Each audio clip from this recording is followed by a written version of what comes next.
আমরা দেখব বোয়ালখালীর বৌদ্ধপাড়ার বিশ্বশান্তি তরুণ বৌদ্ধ বিহারটি।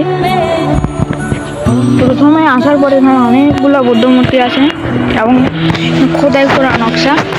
এরপরে একটি পুকুরের উপরে ভাসমান মন্দির দেখতে পাচ্ছেন।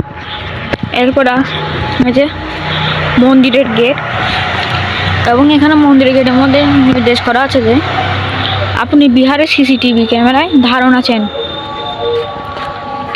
আর এখানে জুতা খুলে ঢুকতে হবে। প্রথমে এখানে একটি ঝর্ণা, অনেক বড় ঝর্ণা, সেখানের উপরে গৌতম বুদ্ধ দাঁড়িয়ে আছে এবং এখানের মধ্যে অনেকগুলা ভান্তের মূর্তি। এরপর প্রথমেই এই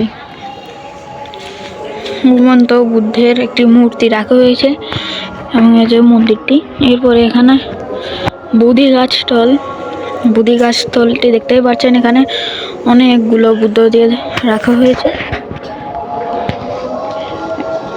এরপরে এখানে আরেকটি মন্দির,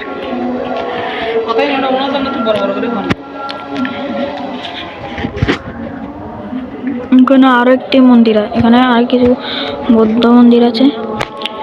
এরপরে হচ্ছে আমাদের বিশ্বশান্তি তরুণ বিহারের ভান্তের বাসভবন।